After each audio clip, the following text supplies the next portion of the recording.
Добрый день. Меня зовут Скай Шильдс. Я руководитель научно-исследовательской группы «Подвал» Комитета политических действий Ларуша. Благодарим вас за приглашение принимать участие в конференции в МГИМО. Позвольте мне представить вам американского экономиста господина Линдона Ларуша. Lynn, we find ourselves in a very exciting and dangerous strategic situation right now. We're looking at a series of coups being launched across Europe by bankers in response to the meltdown of the entire transatlantic financial system. On our end of it, we're seeing the incredibly bellicose response from the British, but then the British-controlled puppet, U.S. President Barack Obama, making explicit threats against major nations, not only Syria and Iran, but also Russia, China. There's a lot of people right now trying to come up with analysis of the situation, but you've been unique in forecasting almost every element that we're now currently experiencing. I'd like to ask you right now, it seems clear we are not at the end of this at all. In fact, the worst is yet to come. What is your assessment of where we stand right now and what needs to be done?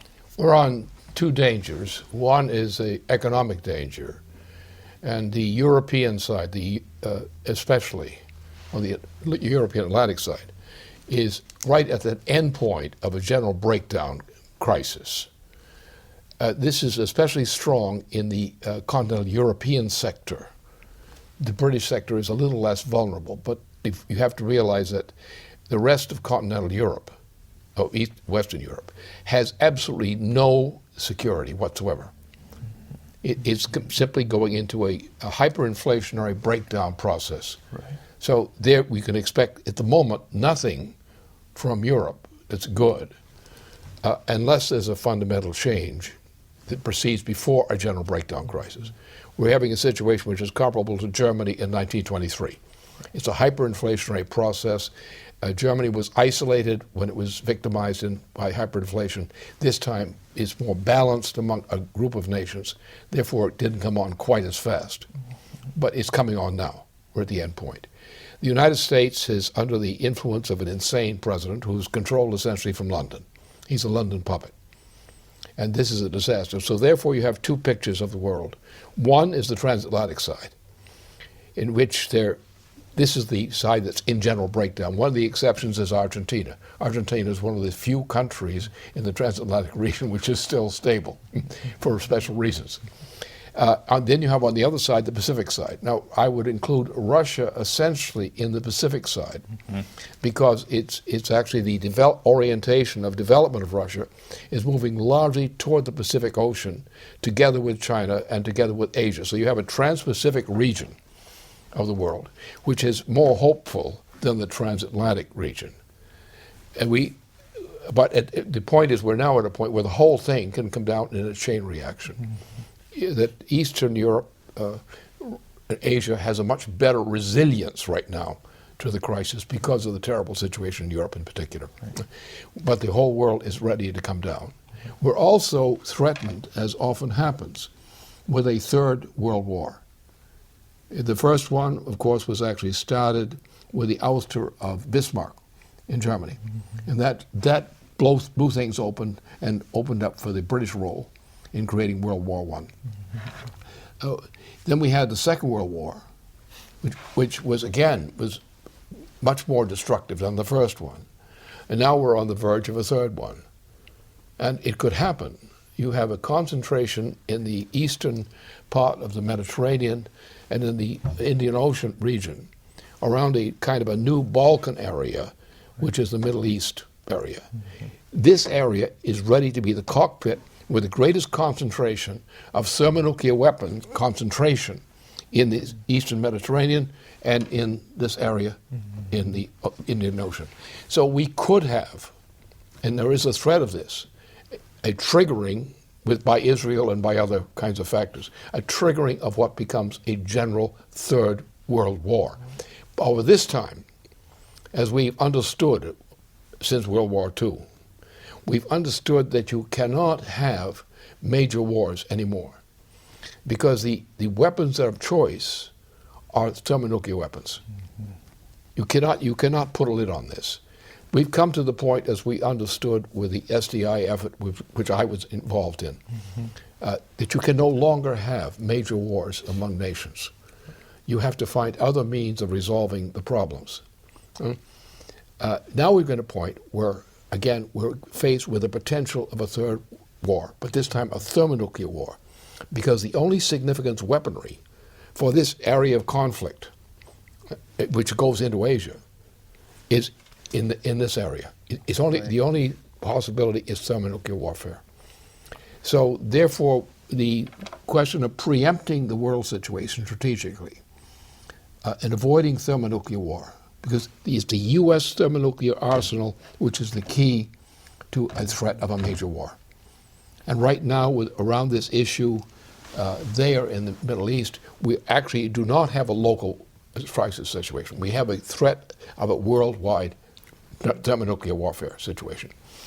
So against this, we have to define what the alternatives are, what the solutions are. How can we get this? The problem right now is the President of the United States. President Obama is the key to triggering thermonuclear war. The man is clinically insane. I can say it as an American. I've said it before. I've diagnosed him before as this type. And if he's allowed to run loose, he can trigger a thermonuclear war. The hope is that in the United States there'll be action to remove him from office. That actually would secure peace. As long as he remains in office, the danger of triggering a war with the consent of the British monarchy is there. Right. Now, at the same time, we have a development among some of us in the United States, some leading people or influential people, who understand that the cooperation of the United States with Russia and China in particular, but also other countries, is the alternative to thermonuclear war. And therefore, it's important at this time that those nations and people in nations who understand this begin to cooperate more closely. I think the potential for cooperation is great now. But we have to get that cooperation. We have to establish it. And under those conditions, we can actually reverse this trend. I think that within a 10-year period, if you're looking 10 years ahead, we could, within a 10-year period, actually reverse these effects. There's potential in China. There's a potential in Russia that's well known there, in particular economic. India is a positive factor. If we can get peace in Africa, if we can get peace in Europe, some more stability in Europe, I think we're looking at the possibility, out of the sheer horror of what has happened to nations, the destruction of the nations of continental Europe, for example, the breakdown crisis which is going on in the United States right now, the terrible conditions in Africa, the conditions in Central America and in South America at the same time, the conditions in Africa. So we have all the incentives to say, let's become sensible. Right. And we have now the possibility centered on the Trans-Pacific region, the cooperation across the Pacific region, which involves Russia and China in particular, but other nations which will cooperate with that, is our best hope. Okay. So we have the two options. On the one hand, we're threatened by the greatest menace in terms of warfare in modern times. On the other hand, we have opportunities which are being developed, and if they're allowed to develop, can mean the greatest advantage for mankind. The projects we have, the projects we can launch now, are the greatest projects ever conceived of mankind. We have a revolution we're going to conduct in the United States if we can. It involve the water systems. We're going to change the nature of the water systems in the world. We have large engineering projects. We must go into space. We must revive the space program. We must go ahead in that direction. People do not understand some of the reasons why we must go into space, why we must take this kind of risky venture of human beings going into space, but we must do it. Right. So before us is for the imagination the greatest opportunity mankind has ever known, involving the space program, among other things, and at the same time, the greatest danger to mankind ever known. And our problem is to tilt the balance to make sure it comes out the right way.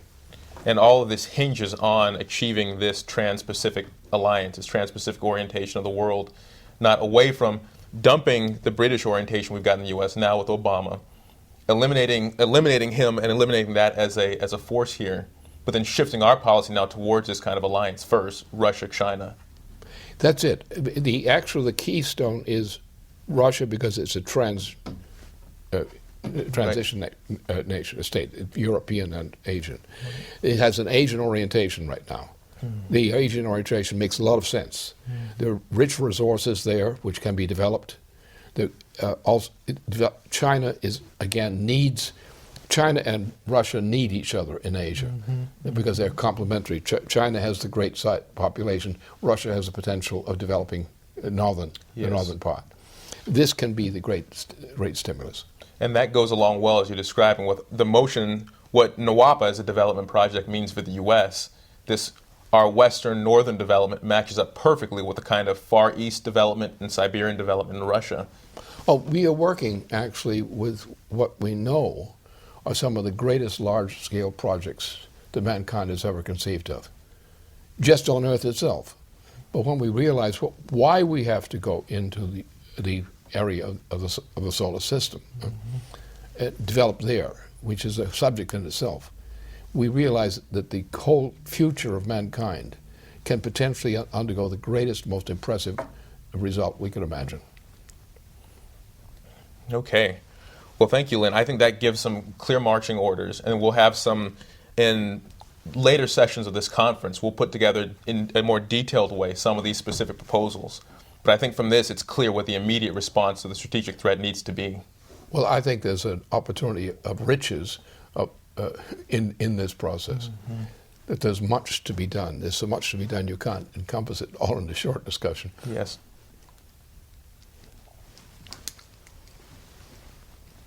Okay, thank you.